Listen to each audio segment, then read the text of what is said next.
కళ్ళు మూసుకుందాం. దావీదు మహారాజు అంటున్నాడు, నా ప్రాణమా ఆయన చేసిన ఉపకారములలో దేనిని మరిచిపోవద్దు. మనము దేవుణ్ణి మరిచి జీవిస్తున్నాం బిడ్డలారా.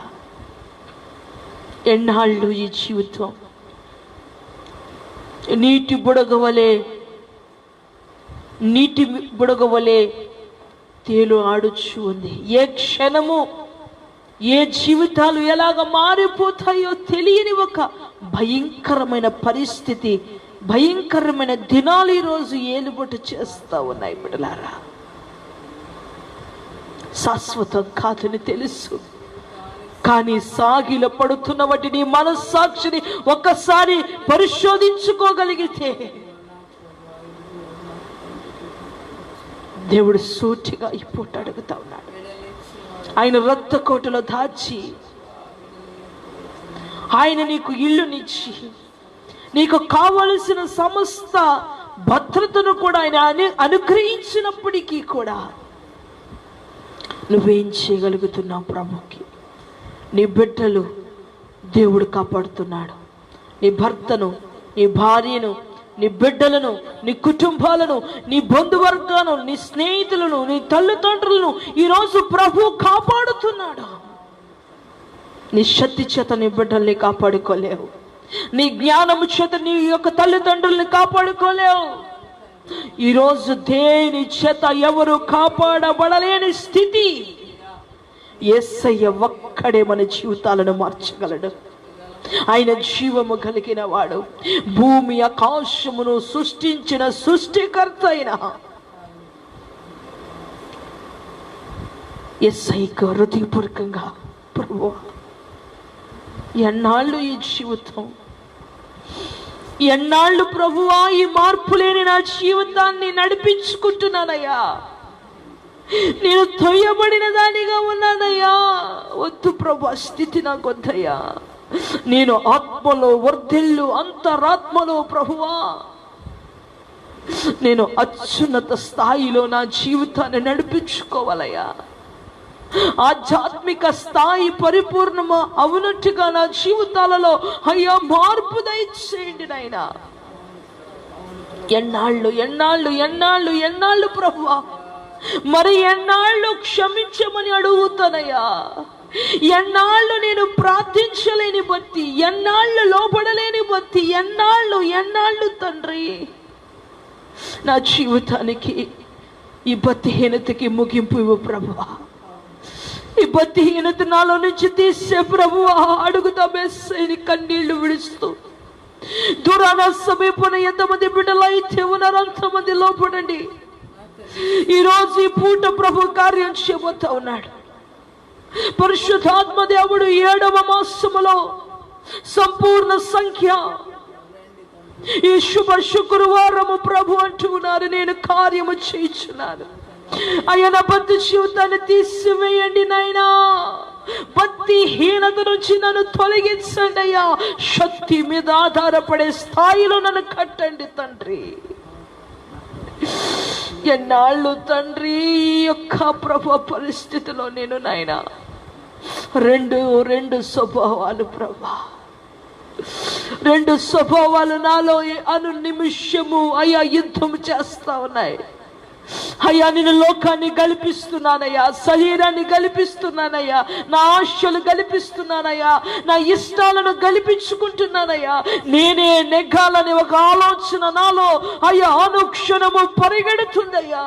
ఆ జీవితాన్ని యేసు నామములో తీసివేయండి. నిన్నటి దినాన్ని మీ ఉపదేశంలో చెప్పిన ప్రకారముగా అయ్యా నా మార్గములు నీకు అప్పగించుకోగలిగిన స్థాయిలో భక్తి జీవితాన్ని నడిపించమని ప్రార్థిస్తున్నాను.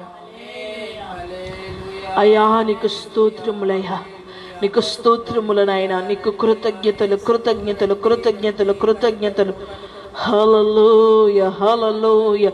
ఎంతమంది అయితే అప్పగించుకుంటా ఉన్నారు అయ్యా, మార్పు చెంది నామకార్థతలో నుంచి, వేషధారంలో నుంచి, మూర్ఖత్వంలో నుంచి, మొండుతనంలో నుంచి, మోసపురుచుకుంటున్న భక్తిహీనతలో నుంచి బయటికి రావాలని ఎంతమంది అయితే ఈ పూట ఇష్టపడుతూ ఉన్నారు, ఎంతమంది అయితే ఈ పూట సమర్పించుకుంటున్నారు, వారందరి జీవితంలో మార్పు దయచేయండి. ప్రతి ఒక్క బిడ్డని నడిపించమని ప్రార్థిస్తున్నాను ప్రభు. మేలు చేసి మహిమ పొందమని యేసు నామములో అడిగి వేడుకొనుచున్నాను తండ్రి. Amen, amen, amen. Praise the lord. Hallelujah. దేవుని మహాకృపను బట్టి ప్రత్యేక సమయంలో మరొక దినం మీ ముందుకు రావడానికి ప్రభు ఎంతో కృప చూపించున్నారు. అందును బట్టి దేవునికి స్తోత్రాలు తెలియజేసుకుంటూ మీ అందరికీ నా ప్రత్యేక వందనాలమ్మా, వందనాలయ్యా. ప్రభు మిమ్మల్ని మీ కుటుంబాలను దీవించాలని మనస్ఫూర్తిగా అనుక్షణము భద్రపరచాలని కోరుకుంటూ ప్రార్థిస్తున్నా. పరిచర్య కొరకు కూడా ప్రార్థించండి. ఈ పూట ధ్యానము కొరకే ప్రభు సిద్ధపరిచినటువంటి వాక్య భాగము ఇర్మియా గ్రంథము 7వ అధ్యాయము 27వ వచనం. మనకి గత 2 దినాలుగా ఆయన కృపాసనం దగ్గర ఆయన ఉపదేశం విని మనం కట్టబడ్డాం. నిన్నటి దినాన ఆ కట్టబడిన ఉపదేశం మనల్ని ఏ స్థాయిలో స్థిరపరచాలనుకుంటుందో, ఏ స్థాయిలో మనల్ని నడిపించాలనుకుంటుందో ఆ మార్గాలకి అప్పగించుకుంటే ఆయనే మన జీవితాల్ని గైడెన్స్ చేసి నడిపిస్తారని చక్కగా ప్రభు మాట్లాడారు. మీరందరూ విన్నారు కదూ? విన్నాను అన్నవాళ్ళు హల్లెలూయా చెప్పండి. హల్లెలూయా. మంచిది. మీరు నేను విన్నాను అని మీరు అన్నవాళ్ళు కామెంట్ బాక్స్లో మీకు మీ అభిప్రాయాన్ని తెలియచేయండి. ఈ మాటలు చదివిన తర్వాత మీ స్థాయిని ఒకసారి పరిశోధించుకుందాం. 7వ అధ్యాయము ఇర్మియా 7వ అధ్యాయము 27వ వచనం. నీవు ఈ మాటలన్నీ వారితో చెప్పినను వారు నీ మాటలు అంగీకరింపరు. నీవు వారిని పిలిచినను వారు నీకు ఉత్తరము ఇయ్యరు. ఈ పూట ప్రభుని అడుగుతూ ఉన్నాను, ప్రభువా బిడ్డలకి మీరేం చెప్పాలనుకుంటున్నారు? గత 2 దినాలుగా ప్రాథమికంగా మా జీవితాల పట్ల చక్కగా మీరు ఉపదేశాన్ని అందించారు. అనేక సందేశాలు విన్నప్పటికీ కూడా అయ్యా మళ్ళా ప్రారంభ స్థాయి నుంచి మమ్మల్ని బలపరుచుకుంటూ 2 దినాలు కూడా నడిపించారు ప్రభువా. నన్ను కూడా మీరు నడిపించారు. మరి ఈ దినము ఏంటి అని ప్రభు అడుగుతుంటే ప్రభు అంటున్నారు, చెప్పిన కూడా నా మాట ఏం చేస్తారట? వినరు. మీరు విన్నారా? మీ మనస్సాక్షిని ఒకసారి ప్రశ్నించండి. విని దాన్ని ఎంతవరకు అమల్లో పెట్టారు? బోధ క్రియలుగా మార్చబడినప్పుడే మన జీవితాలు మార్చబడతాయి. దేవుడు చెప్పిన మాట జీవము కలిగినది, అది జీవితాలను మార్చగలదు అని వాక్యం సూటిగా మాట్లాడుతున్నప్పుడు కూడా వినరు, లక్ష్య పెట్టరు. కింద మాటలు చదవండి 28. గనుక నీవు వారితో ఇలాగూ చెప్పుము, వీరు తమ దేవుడైన యెహోవా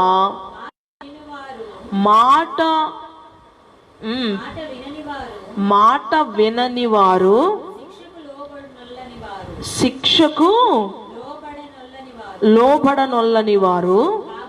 కాబట్టి నమ్మకము వారిలో నుండి తొలగిపోయి ఉన్నది.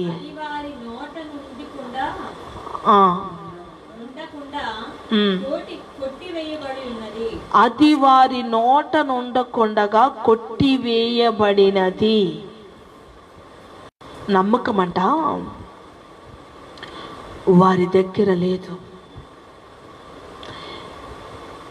ఇక్కడ గమనించండి, మీ జీవితాల పట్ల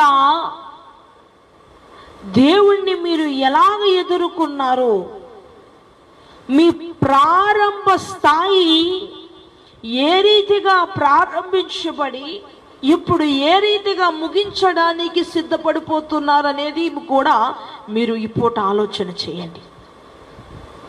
ప్రారంభములో ఉన్నటువంటి స్థితి ముగింపుకి గొప్పగా ఉండాలని ప్రభు మాట్లాడుతూ ఉంటే, మీ స్థాయి మీ స్థితి ఏం చేస్తున్నారంటే విశ్వాస స్థాయి కూడా తొలగిపోయినంతగా, వాక్యము మీద వినడానికి మాత్రమే వాక్యము, ఆ వాక్యము యొక్క స్థాయి స్థితిని గ్రహించి ఒకనాడు బాగుపడినప్పటికీ కూడా ఈరోజు అవిశ్వాసము చోటు చేసుకొని ఆ వాక్యము నీ జీవితాన్ని బాగు చెయ్యలేదేమో అనే స్థాయికి నువ్వు దిగజారిపోయావు అనేది గమనించుకోబిట.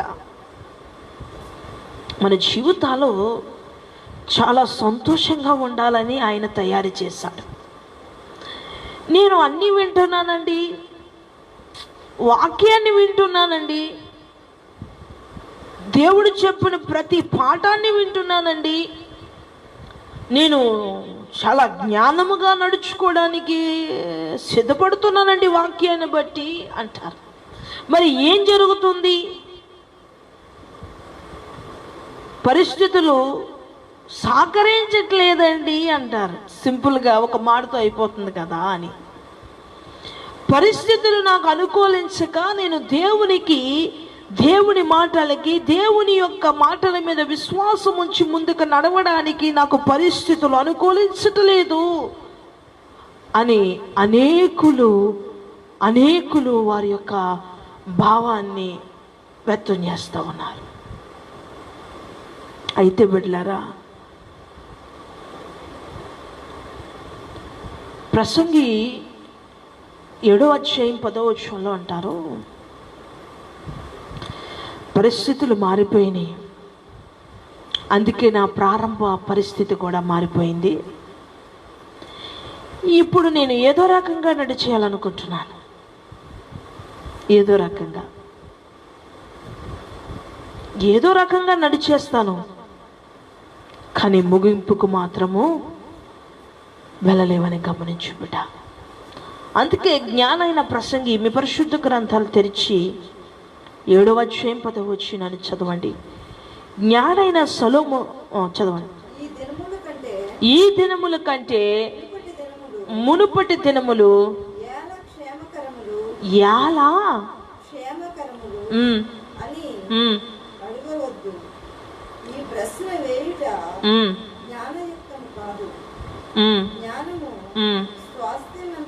ఆపుదామండి. నేను ప్రభుని ఎరిగినప్పుడు అండి 2 గంటలు ప్రార్థన చేస్తే 1 నిమిషంలా ఉండేది. నేను ప్రభు దగ్గరికి ఏ ఆశతో వెళ్ళానో, ఎలా పరిగెట్టేదాన్నో, ఎలా సువార్తకి వెళ్ళేదాన్నో, ఎలా పాటలు పాడేదాన్నో, అందరికంట ముందు నేనే పటా వాక్యము తీసి చదివేసే వంటి స్థాయి అండి. ఈరోజు పరిస్థితులు నా బుర్ర చెదరగొట్టేసి ఈ రీతిగా పడిపోయానండి అంటారు. దేవుడు అంటున్నాడు, పరిస్థితులను దైవికమైన వాటికి నువ్వు గుర్తించకు. దైవికమైన వాటిని, పరిస్థితులను ముడిపెడుతున్నావు చూడు, ఇది తగదు బిడ్డ నీకని దేవుడు సూటిగా మాట్లాడుతూ ఉన్నాడు. ఈ ప్రశ్న వేయడానికి నీకు అర్హత లేదు. ఏమోనండి బాబు, ఈ కరోనా వచ్చిన కానీ ఇంకా నీరసం వచ్చేసింది అంటున్నారు కొంతమంది. పరిస్థితులు మారిపోతుంటే నువ్వు ఏ స్థాయిలో ఉండాలి గమనించుకో. పరిస్థితులు ఘోరంగా మారిపోతున్నాయి. నీకు సహాయం కావాలా? సహాయము ఇచ్చే దేవుడు కావాలా? చెప్పాలి. సహాయం కావాలంటే ఎవరి దగ్గరికన్నా వెళ్ళండి. ఇస్తే ఇస్తారు, లేకపోతే లేదు. కానీ సహాయం ఇచ్చే దేవుడి దగ్గరికి వెళితే ఆయన ఖచ్చితంగా ఇస్తారు. హల్లెలూయా.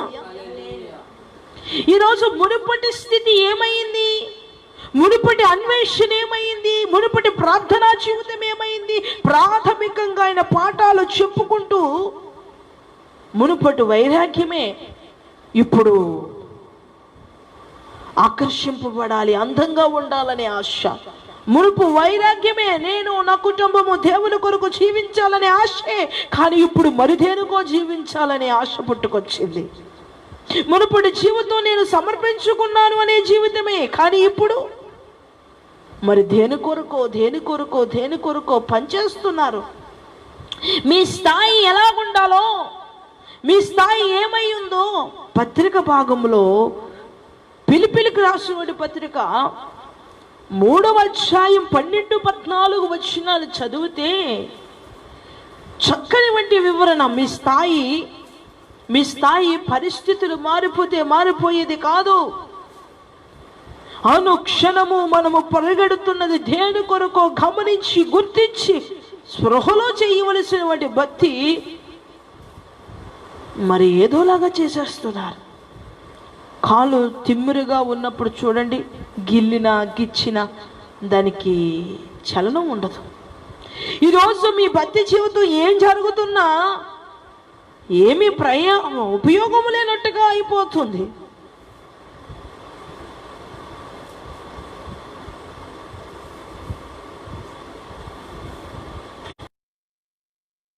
మీ భక్తి జీవితంలో ఏనుగుని లేపాలంటే అంకుశం తీసుకొచ్చి లేపాలి. మరి దేంతో లేపినా అది లెగదు. ఎందుకంటే దాని శరీరం చాలా దళసరగా ఉంటుంది. దేని చేత పొడిచినా కూడా దానికి ఏం చేయబడదు, దానికి ఏమీ తెలీదు. కర్రతో కొట్టినా తెలీదు, చేత్తో కొట్టినా తెలీదు, దేనితో కొట్టినా తెలీదు. పెద్ద అంకుశం తెచ్చి పటేలు అని పొడిస్తే అప్పుడు లెగుస్తుంది ఏనుగు. ఇప్పుడు మిమ్మల్ని ఎలాగ పొడవాలైనా మీరు మెలకువగా ఉండి ప్రార్థన చేసి అమ్మో దేవుడా, అమ్మో దేవుడా, అమ్మో దేవుడా. చిన్నప్పుడు నన్ను కొడుతుంటే అలాగే గంతులు వేసేదాన్ని స్కూల్కి వెళ్ళమంటే.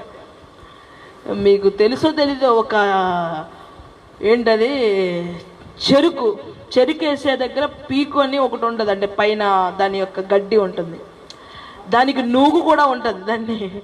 దాంతో కొడితే దాంతో పాటు ఒక నూగు కూడా అంటిపోయింది. సరే 3 రోజులు నొప్పి ఉండేది. ఇంక దాంతో కొడుతుంటే అయ్య బాబోయ్, బడికి అన్ని దెబ్బలు తిన్న బడికి మాత్రం వెళతాననే మాట మాత్రం వచ్చేది కాదు. ఎందుకంటే దెబ్బలన్నీ తగిలేవి. అప్పుడు వేసేది గంతులు. అమ్మో అమ్మో. మా అమ్మగారు కొట్టేవారు కాదు, కానీ మా చిన్న పిన్ని, అంటే నాకు 2 పిన్నులు, 3వ పిన్ను మాత్రం చెదగా కొట్టేసేది నన్ను స్కూల్కి వెళ్ళమని. ఇప్పుడు మిమ్మల్ని ఎలా కొట్టాలి? మామూలుగా కొడితే లేవట్లేదు కదా. ఏనుక్కట అంకుశం కావాలి. మీకేం కావాలి? మీరే సెలెక్ట్ చేసుకోండి. పోనీ నేను పలానాది దాంతో పొడిస్తేనే లెగుస్తాను ప్రభా, మునుపటి స్థితికి అలా చేస్తేనే వెళ్తాను ప్రభా, ఇలా చేస్తేనే వెళ్తాను. సెలెక్ట్ చేసుకోండి. పోనీ మీ పూర్వస్థితి లేదా మీరు దేవునిలో ఏ స్థితిలో ఉండాలో. పోని పూర్వస్థితి అంటే పూర్వం కూడా ఆ స్థితిలో లేనండి. మరి ఏ స్థితిలో ఉండాలో కూడా తెలియదంటే అభాగ్యులు, అజ్ఞానులు, భక్తిహీనులు, బలహీనులు కూడా ఉన్నారు. పూర్వం ఒక స్థితి లేదండి, ఇప్పుడు ఏ స్థితికి వెళ్ళాలో అని క్వశ్చన్ మార్క్తో జీవిస్తున్న వారు కూడా ఉన్నారు. మరి వారు ఏ స్థితిలోకి వెళ్ళాలో బైబిల్ చెబుతుంది కదా. మనం ఒక స్థితి నుంచి మరొక స్థితికి ఎదగవలసిన వారమై ఉండి మన పై సంబంధులమై ఉన్నాం. కానీ ఇక్కడ భూ సంబంధులము కాదని వాక్యం చెప్తుంటే లేదండి ఏంటి లేదు. మీ జీవితంలో ఎలాంటి స్పందన ఏం చేస్తే వస్తుంది? దైవికమైన వాటికి నువ్వు ఎప్పుడు రెస్పాండ్ అవుతావు? వాక్యానికి నువ్వు ఎప్పుడులో పడతావు? ఏ స్థాయిలో నీకు ఏం జరగాలో ఒక్కసారి చెప్పు. పోని మామూలుగా చెప్తే వింట్లా. ఇక్కడ వాక్యం చదవండి. పిలిపిలికి రాసిన పత్రిక 3వ అధ్యాయం 12వ వచనం. ఇదివరకే నేను గెలిచి తినని అయినను ఇదివరకే సంపూర్ణ స్థితి పొందితినని అయినను నేను అనుకొనటలేదు, కానీ నేను దేని నిమిత్తము క్రీస్తు యేసు చేత పట్టబడితినో దానిని పట్టుకొనవలెనని పరిగెత్తుచున్నాను. హల్లెలూయా. నేను పొందేసుకున్నానండి, బాప్తిసం తీసేసుకున్నానండి, నేను ఆదివారం మందిరానికి వెళుతున్నానండి, మా పాస్టర్ గారి చేత ప్రార్థన చేయించుకుంటున్నానండి, నా ఎన్ని బాగానే ఉన్నాయండి. ఇది ఇక్కడ అంటున్నారు, ఇక్కడ ఈయన మాట్లాడుతున్నారు. ఫస్ట్ మాట్లాడుతున్నటువంటి మాటలో ఒక విషయాన్ని మీరు గమనించండి. నేను దేని యందు కాదు, నేను ఈ దేని కొరకైతే నేను ఎదురు చూస్తున్నానో దాని కొరకు నిత్యము ప్రయాస పడుతూనే ఉంటాను. ఆ స్థితి కొరకు, ఆ స్థితి కొరకు. ఏ స్థితి? దేని కొరకు? ఆయన అక్కడ ఒక విషయం, చివరి వచనం చదవండి. క్రీస్తు యేసు చేత పట్టబడి తిని. మీరు ఎవరి చేత పట్టబడ్డారు? లోకం చేత. లోకం చేత బాప్తిసం తీసుకున్నారా? లోకం చేత లోబడ్డారా? లోకం చేత రక్షించబడ్డారా? లోకం చేత కాపాడబడ్డారా? మీ జ్ఞానం చేత ఈరోజు ఇలా ఉన్నారా? దేని చేత మీరు ఉన్నారు? మరి దేని చేత లెగుస్తారు? మీరు ఎప్పుడు నిద్ర మేలుకుంటారు? ఎప్పుడు స్పృహలో ఉంటారు? ఎప్పుడు జ్ఞానకరంగా ఉంటారు? ఎప్పుడు ఎప్పుడు ఎప్పుడు మీరు వాక్యము ద్వారా నడిపించబడి ఆ ఆధ్యాత్మికమైన స్థాయిలో, అత్యున్నత స్థితిలో ఎప్పుడు ఉంటారు? ఇక్కడ అంటున్నారు, నేను దేని చేత స్థిరపరచబడ్డానో, దేని చేత నేను స్థాపించబడుతున్నానో దాని కొరకే నేను ప్రయాసపడి ప్రయాసపడి ప్రయాసపడి నా గురంతా ఏంటి? ఏమంటున్నారు అక్కడ? ఆయన గురేటట చదవండి. ఇదివరకే నేను గెలిచితినని అయినను ఇదివరకే సంపూర్ణ సిద్ధి పొందితినై అని 14 వచ్చిన చదవండి. క్రీస్తు యేసునందు దేవుని ఉన్నతమైన పిలుపునకు కలుగు బహుమానము పొందవలెనని గురి యొద్దకే పరిగెత్తుచున్నాను. దేవునికి స్తోత్రం కలుగు. ఈయన పరుగంతా ఎక్కడికో తెలుసా? నేను దేవుని దగ్గర నుంచి ఏ బహుమానం అయితే, ఏ స్థాయి అయితే, ఏ కృపాసనం అయితే, ఏ అత్యున్నతమైన మహిమ అయితే పొందాలో, చూడాలో, అనుభవించాలో దాని కొరకే పరిగెడుతున్నాను తప్ప గురి ఏదైతే ఉందో దాన్నే చూస్తున్నాను. లేదండి, నేను అలాగే చూడాలని ప్రయాణిస్తున్నాను, కానీ నా కళ్ళు ఏయో తిప్పేస్తున్నాయి. నేను దానికోసమే నడుస్తున్నాను కదండి, కానీ నా చేతులు, నా కాళ్ళు మరి ఏదో వెళుతున్నాయి అని మీరు చెప్తా ఉంటారు. దానికోసమే ప్రయత్నిస్తున్నానండి, అయినప్పటికీ అది చెయ్యలేని స్థాయి నా జీవితంలో ఉంది అంటారు. చూడండి, ప్రసంగి ఒక చక్కని మాట రాశారు. ప్రసంగి 11వ అధ్యాయం 3వ వచనం. మనకి ఇటీవల గవర్నమెంట్ కొన్ని ప్రత్యేకంగా అనౌన్స్మెంట్ చేసింది. మీరు వాడుతున్న మాస్కులు, అంటే మనం ఈ మాస్క్, మామూలు మాస్క్ అనుకోండి, మనం ఏం చేస్తామంటే వాష్ చేసుకుంటున్నాం. 195 మాస్కులు అయితే వాష్ చేసుకుంటున్నాము. ఎవరైనా ఒకటే ఈ 10 రూపాయల మాస్క్ ఎవరైనా వాడితే దాన్ని ఏం చేయమన్నారంటే, గవర్నమెంట్ సంబంధించినటువంటి పారిశుద్ధి కార్మికులు వస్తారు, ఒక బాక్స్లో పెట్టి వారికి పేపర్లో చుట్టి వారికి ఇవ్వండి. ఇది దారిలో ఎక్కడ పడవేయవద్దు. ఈ మాస్క్ని పారిశుద్ధి కార్మికులకు ఒక బాక్స్లో పెట్టి హ్యాండ్ ఓవర్ చేయమన్నారు. చేస్తున్నారా? చేయట్లేదు. ఎవడికి వాడి ఇష్టం వచ్చినట్టుగా తీసేయడం, పాడేయడం. ఒకడు ముక్కు కిందకు పెట్టుకుంటే అసలు ఎందుకు పెట్టుకుంటున్నాడో తెలియదు.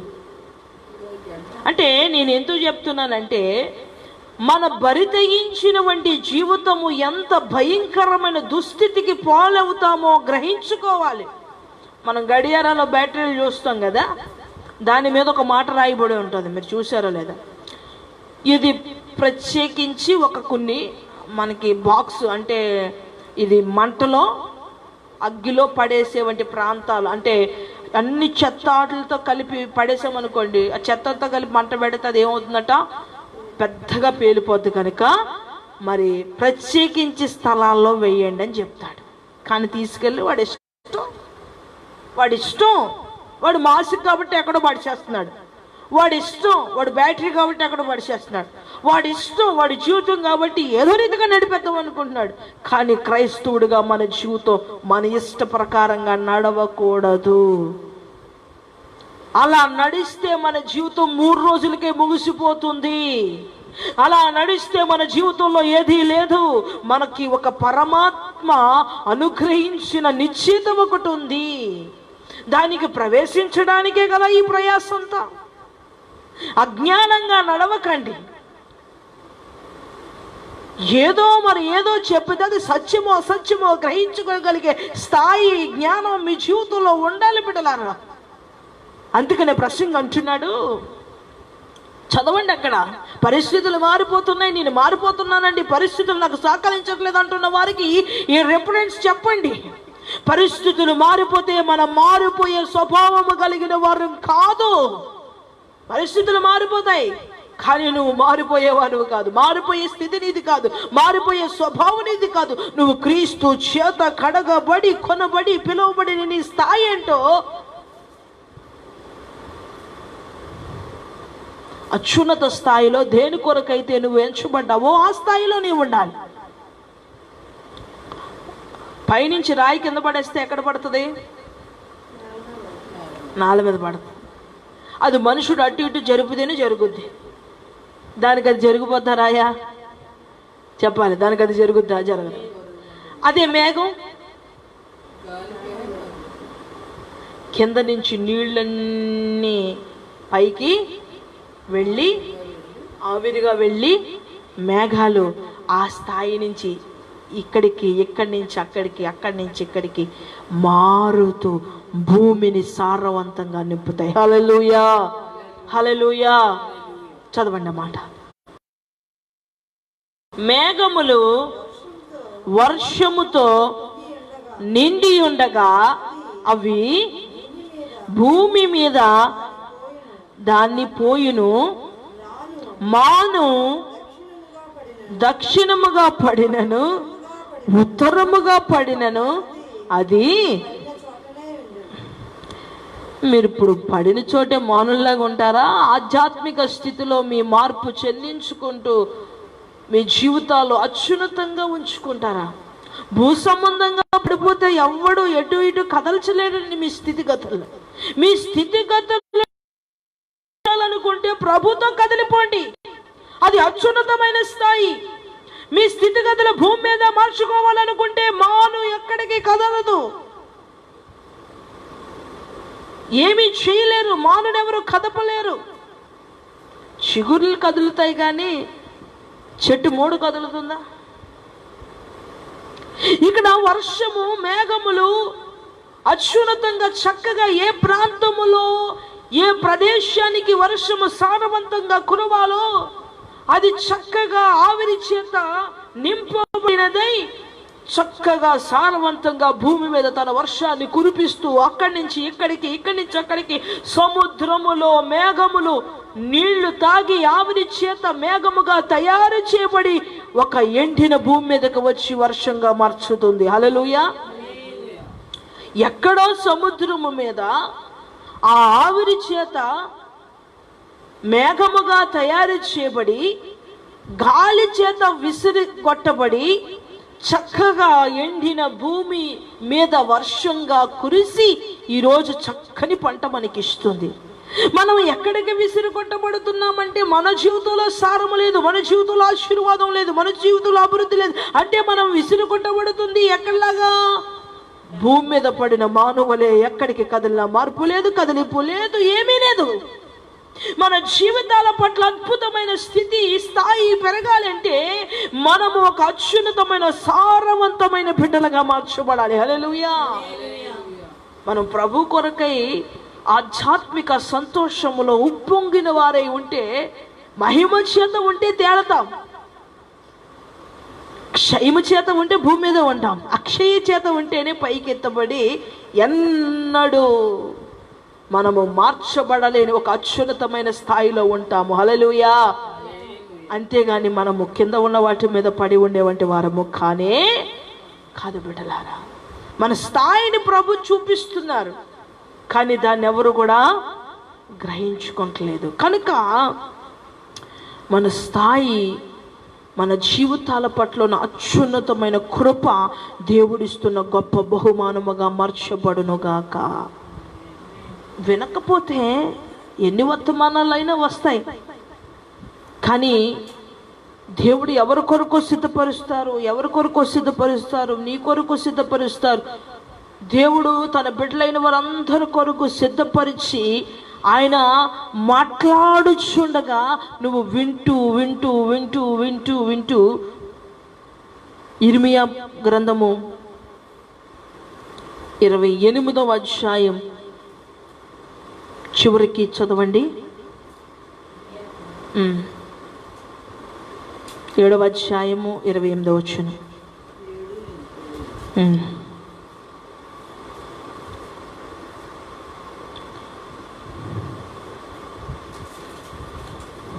7:28. గనుక నీవు వారితో ఇలాగు చెప్పుము, యెహోవా మాట వినని వారు శిక్షకు లోబడనొల్లని వారు, కాబట్టి నమ్మకము వారిలో నుండి తొలగిపోయి ఉన్నది, అది వారి నోట ఉండకుండగా కొట్టివేయబడినది. చదవండి. కోపము తెప్పించు తరము వారిని యెహోవా విసర్జించి వెళ్ళగొట్టుచున్నాడు. విసర్జించడం అంటే మీకు తెలుసు అనుకుంటాను. విడిచిపెట్టడం వేరు, విసర్జించడం వేరు. చాలామంది అంటారు దేవుడు నన్ను చూస్తున్నాడని.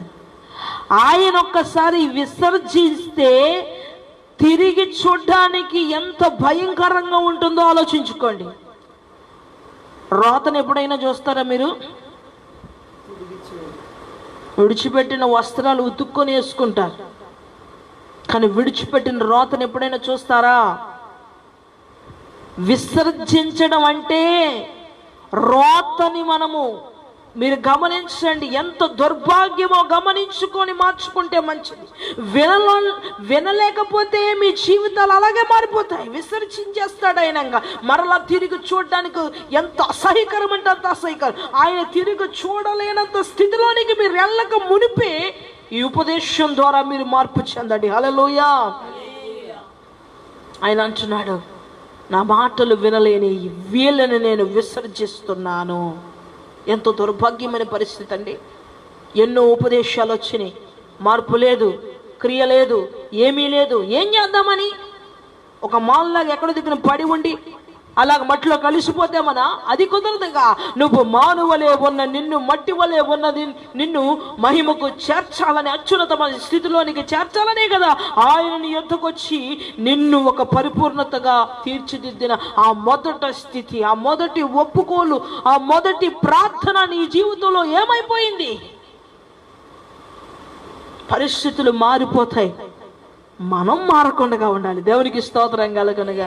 పరిస్థితులు ఘోరంగా దెబ్బతీస్తాయి, మనం మారకుండా ఉండాలి. పరిస్థితుల్లో ఎంతో మంది విడిచి వెళ్ళిపోతారు.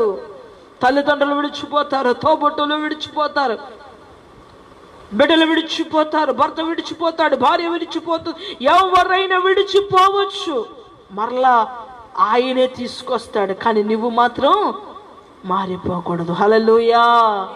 మనం మారిపోతే ఆయన మారిపోతాడు. అది గమనించండి. మనము మార్పు చెందని యేసయ్య దగ్గర ఉన్నాము. దేవునికి స్తోత్రం కలుగునుగాక. విసర్జిస్తాడు. ఎందుకు విసర్జిస్తాడు? చాలామంది యేసుక్రీస్తు వారు ఒక రాకడ కోసం, ఎత్తబడే అనుభవం కోసం మాట్లాడుతున్న సమయంలో ఆయన ఒక మాట అన్నారు. ప్రభువా ప్రభువా ప్రభువా, నీ నామమును మేము అద్భుతాలు చేశాం. ప్రభువా ప్రభువా ప్రభువా, మీ నామమును మేము మందిరాలు కట్టాము. ప్రభువా ప్రభువా ప్రభువా, మేము ఎన్నో స్వస్థత కార్యాలు చేశాము, దయ్యాలు వదలగొట్టాము, ఎన్నెన్నో చేశాం ప్రభువా ప్రభువా అంటారట. అప్పుడు ప్రభు చెప్పే సమాధానం ఏంటో తెలుసా? అవునా, ఏమో, మీరెవరో నాకు తెలియదు, మీరెవరో నాకు తెలియదు. అందుకనే పరిశుద్ధ గ్రంథంలో ఒక మాట ఉంది, ఆయన కృపావరముల విషయంలో పశ్చాత్తాపము. ఆయన కృపావరాల విషయంలో బాధపడ్డాం.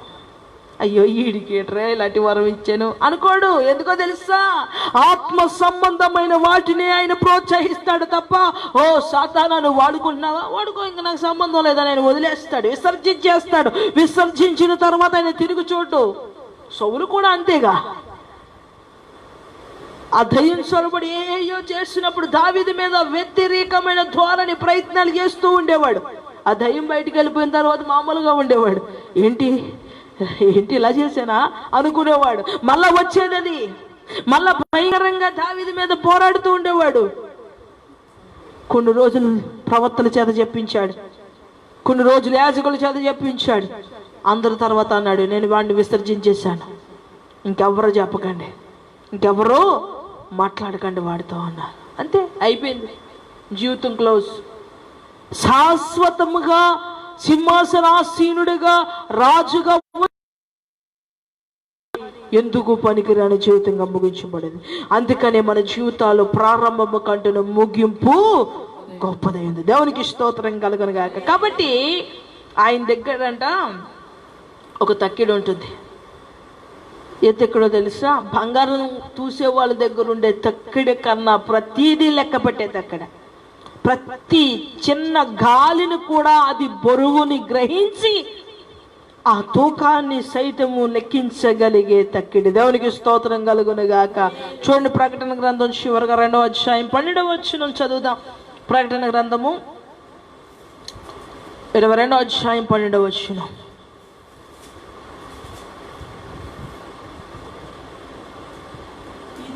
ఇదిగో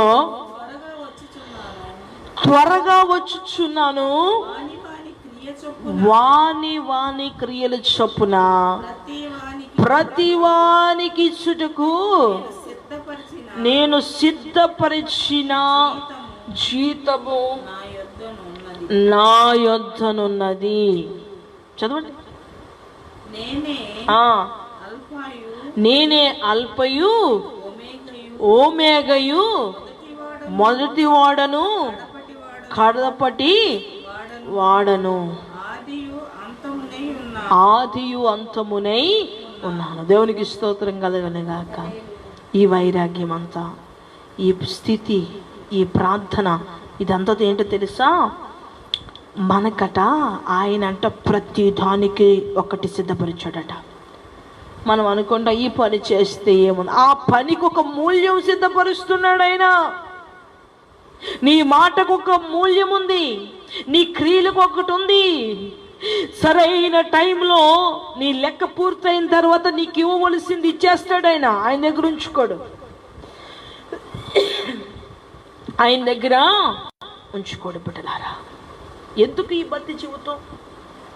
ఎందుకు లోపడాలి? ఎందుకు ప్రార్థన చేసుకోవాలి?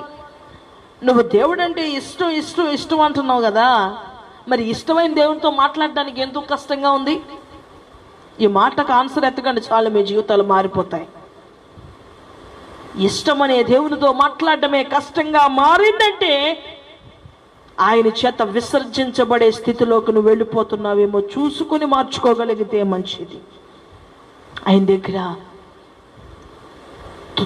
తుయ్యగలిగే ఒక త్రాసు ఉంది, దానికి నువ్వు సమానంగా నువ్వు ఆ తక్కిళ్ళలో నువ్వు నిలవగలిగే స్థాయిలో నువ్వు స్థిరపరచబడాలి. హల్లెలూయా. ఎబ్రీయులకు రాసిన పత్రిక 6వ అధ్యాయము 10వ వచనములో చూస్తే ఇది ఆశీర్వాదకరమైన మాట. మీరు రాసుకోండి, మీ డైరీలో డేట్ వేసుకోండి. ఈ మాటను మాత్రం మర్చిపోవద్దు బిడ్డలారా, ఈ మాటను మాత్రం మర్చిపోవద్దు. మొదటి మాట, చివరి మాట. మొదటి చదివిన ఇర్మియా గ్రంథంలో ఉన్న మాట, ఈ మాట మర్చిపోకండి, చదవండి. మీరు చేసిన కార్యములను మీరు పరిశుద్ధులకు ఉపచారము చేసి ఇంకను ఇంకా చేస్తున్నారు గనుక తన నామమును బట్టి చూపిన ప్రేమను మరుచుటకు దేవుడు అనాయస్తుడు కాదు. హల్లెలూయా. నువ్వు మర్చిపోకు, అనాయస్తుడు కాదు, దేవుడు అనాయస్తుడు కాదు బిడ్డ. నువ్వు చేసిన మేలు, నువ్వు చేసిన కీడు, నువ్వు చేసిన పని దైవికమైన పని, దేవుని కొరకు చేసిన పని, ఆయన కొరకు నువ్వేం చేసావో ఆయన మర్చిపోడు, ఏం చేయలేదో కూడా మర్చిపోడు. అన్ని చూస్తాడు, చేయలేని పనుల్ని చూస్తాడు, చేసిన పనిని చూస్తాడు, దేన్ని మర్చిపోడు. ఎందుకంటే ఆయన అన్యాయం చేయడానికి అన్యాయస్తుడు కాదైన. న్యాయం చేయాలంటే అన్ని చూడాలి. ఎందుకంటే నీ స్థితి వల్ల, నీ క్రియల వల్ల నువ్వు పొందుకుంటే ఆయన ఏం చేయలేడు. కానీ న్యాయము నీకు జరగాలంటే నీ ప్రవర్తన న్యాయకరంగా మార్చబడాలి. హల్లెలూయా. ఆయన చూడట్లేదు అనుకుని కొంతమంది తప్పులు చేస్తూ ఉంటాడు. కానీ ఆయన త్రాసు వచ్చినప్పుడు, ఆయన తూకం తుయ్యవలసిన సమయం వచ్చినప్పుడు ఆయన దేన్ని మర్చిపోడు. ఆయన అన్యాయస్తుడు కాదు. మర్చిపోకు బిడ్డ. ఉపదేశాలు వింటున్నా, లోపడుతున్నా, ప్రాథమికంగా నీ స్థితిని మార్చుకుంటూ నువ్వు ఒక్కొక్క మెట్టు వెళుతూ ఉండాలి. వెళుతున్న సమయంలో నీ స్థితి పరిస్థితుల వల్ల మార్చేసుకుంటే కుదరదు బిడ్డ.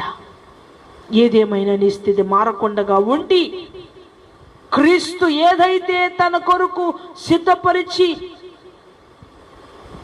ఆయన మన కొరకు ఎదురు చూస్తున్న స్థాయి ఏదైతే ఉందో అక్కడికి మనము వెళ్ళాలి. అది మనకు ఇచ్చిన కృప కనుక దేవుడు అంటున్నాడు, మీరు చేస్తున్న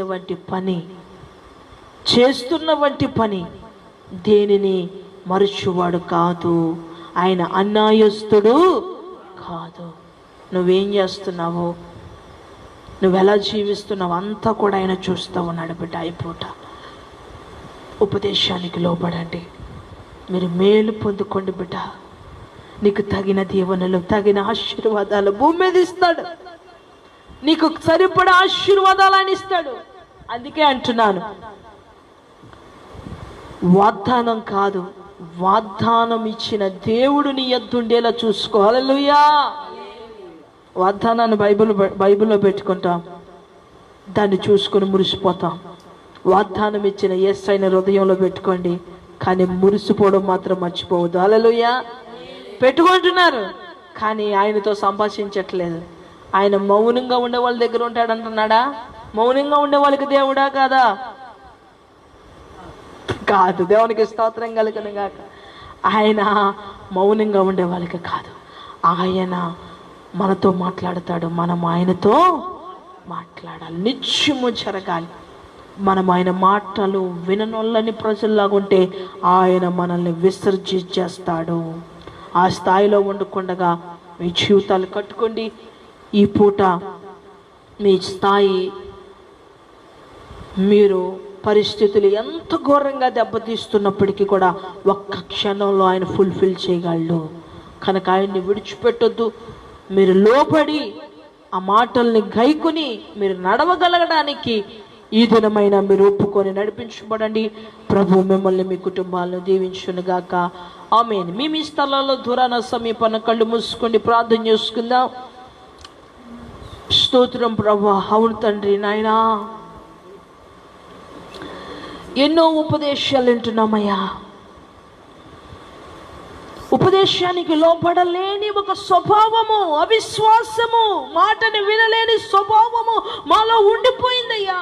అందుకనే నీకు దూరంగా వెళ్ళిపోతున్నా, విశ్వాసానికి దూరంగా వెళ్ళిపోతున్నా, నీ చేత విసర్జించబడే స్థాయిలోకి వెళ్ళిపోయామయ్యా. అందుకే ఈ పూట ప్రభువా ఈ మాటలు వినిపించా వద్దయ్యా. ఆ స్థితిలో నేను, నా బిడ్డలు, నా కుటుంబము, నా తల్లిదండ్రులు, తోబుట్టులు ఉండడానికి వీల్లేదయ్యా. నా జీవితం పట్ల కార్యాలు చేయండి. పరిస్థితుల బట్టి నేను మారిపోతున్నానయ్యా. మారకున్నట్టుగా నా స్థితిలో గురియే లక్ష్యముగా ఉంచండి నాయనా. స్థిరమైన మనసు నూతనముగా పుట్టించండి. మీ త్రాసులో తూగే స్థాయి నాకు అనుగ్రహించండి అయ్యా. నేను చేస్తున్న కార్యములను బట్టి ప్రభువా యేసు నామములో తగిన ఆశీర్వాదాలు ప్రభువా ప్రతి బిడ్డకి అనుగ్రహించమని అడుగుచున్నాను. ప్రతి బిడ్డకి వారు చేసిన అయ్యా భక్తి జీవితాన్ని బట్టి కార్యశుద్ధులు జరిగించండి. మేలుల చేత నింపమని ప్రార్థిస్తున్నాను. వారిలో భక్తిహీనత తొలగించి క్షమించి ఈ ఉపదేశమును బట్టి వారు మారుచుండ వేళ మీరు ఆత్మకార్యమును జరిగిస్తున్నందుకు మీకు వందనాలయ్యా. బిడ్డలందరినీ దీవించండి, వారి కుటుంబాలను దీవించండి. ఆర్థిక అనారోగ్య సమస్యలను యేసు నామములో లయపరచండి. ఈ మీరు ప్రతి గృహానికి అధికారిగా ఉండమని ప్రార్థిస్తున్నాను. ఈ ప్రతి గృహానికి మీరే అధికారిగా ఉండండి. ఏ అనారోగ్యము చొరబడ్డానికి వీల్లేదు. పాడు చేయు రోగము యేసు నామములో దేశము నుండి పారిపోవునుగా కని ప్రార్థిస్తున్నా. బలహీనపరచండి అయ్యా. అనేకులు అకాల మరణాల చేత నశించిపోతున్నారయ్యా. మహాక్షేమము కలగ చేయండి అయ్యా. దేశాన్ని రక్షించండి నాయనా. హాస్పిటల్స్ సరిపోవట్లేదయ్యా. డాక్టర్స్ చేయలేకపోతున్నారయ్యా. పారిశుద్ధ్య కార్మికులకు వస్తుంది. పోలీసులు అందరూ ప్రభు వ్యాధి బారిన పడుతున్నారయ్యా. ప్రతి ఒక్కరు ప్రజల కొరకు పని చేస్తున్న వారందరూ ఎక్కువ శాతం ఈ వైరస్ కి బానిసై ప్రభు అయ్యా బందీ అయిపోయి ప్రభు ఆ వైరస్ వీళ్ళను కృంగతీస్తుంది ప్రభు. ఆ వైరస్ ప్రభు వీళ్ళను మరణానికి అప్పగించడానికి ప్రయత్నిస్తుంది ప్రభు. మీ రక్తము సమారధోతోని పారదోయగలదు నాయన. ఎవరైతే వ్యాధి బారిన పడి ఉన్నారో ఇప్పుడే యేసునామములో మీ రక్తమును ప్రభువా యేసునామములో వారి శిరస్సుల మీద పోస్తూ ఉన్నాను.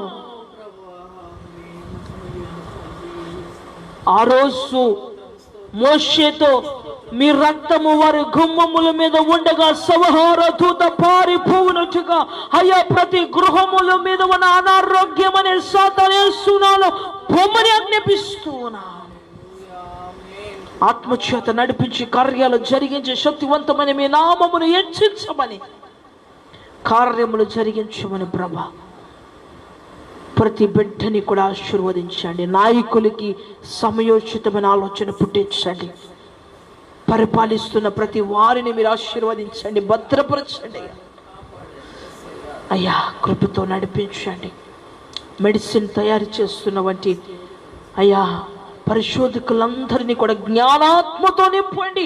మనుషుల జ్ఞానము ఎందుకు పనికిరాదయ్యా. మీ జ్ఞానము చేత దయ చూపించి కరుణ చూపించి త్వరగా చేయండి. ఈ శాపకరమైన రోదన దినాలు మా మధ్య నుంచి త్వరగా వెళ్ళిపోవునుగా కానీ ప్రార్థిస్తున్నాను. మీరు కార్యాలు చేయండి. తల్లి చాడ పిల్లక లేక, పిల్లల చాడ తల్లికి లేక, ఎక్కడెక్కడో భర్తను విడిచి భార్యను విడిచి భర్త అయ్యో స్థలాలలో ఉండి రోదన చేస్తున్నారయ్యా. బ్రతుకుతారో లేదో తెలియదు, ఏమైపోతారో తెలియదు, ఏమీ తెలియని ఒక భయంకరమైన స్థితిలో అయ్యా నీ వైపు చూస్తున్న ప్రతి ఒక్క బిడ్డని మీరు ముట్టి తాకి స్వస్థపరచమని యేసు కారణము కలిగిన నామములో అడుగుచున్నాను. ఈ రాత్రికాల సమయంలో ప్రతి గృహాన్ని ఆశీర్వదించి ఈ లైవ్ ఆరాధన దూరాన సమీపన ఎంతమంది బిడ్డలైతే అయ్యా పాలు పొంది ప్రార్థించున్నారు, ప్రతి బిడ్డని కూడా మీరు ఆశీర్వదించి ఈ లైవ్ అయిన తర్వాత కూడా అయ్యా విన్న బిడ్డలందరినీ కూడా సమృద్ధిగా మీ అయ్యా ఉపదేశములో ఉన్న ఆ యొక్క వాక్యం యొక్క సారాంశమునకు లోబడి వారి జీవితాలు కట్టుకోవడానికి సహాయము దయచేయమని యేసు అధికారము కలిగిన నామములో మీ చేతులకు అప్పగించుకుంటూ అడిగి వేడుకొనుచున్నాను తండ్రి. ఆమేన్. యేసురత్నమే చేయి ప్రభు, యేసురత్నమే చేయి ప్రభు, యేసురత్నం సంపూర్ణ విషయం అపవాదికనంత నాశనం కలుగునుగాక. ఆమేన్. వాదంబుల్ మా మీద వర్షింపచేయుమేషా,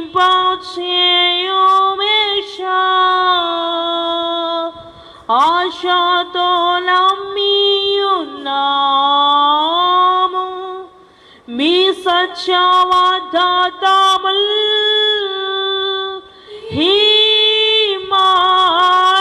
మీద కృమ్మరించుము దేవా, క్రమ్మార ప్రేమ వర్షావల్ కృమ్మరించుము దేవా. ఆమేన్, ఆమేన్, ఆమేన్. తండ్రి యొక్కయు కుమారుని యొక్కయు పరిశుద్ధాత్మ యొక్కయు అన్యోన్య సహవాసము సన్నిధి మనకును మన కుటుంబాలకును సకల పరిశుద్ధులకును సదా ప్రతి బిడ్డకును తోడైయుండి నడిపించునుగాక. ఆమేన్. Praise the lord. మీ అందరికీ నా హృదయపూర్వకమైన వందనాలు. ప్రభు మిమ్మల్ని దీవించునుగాక.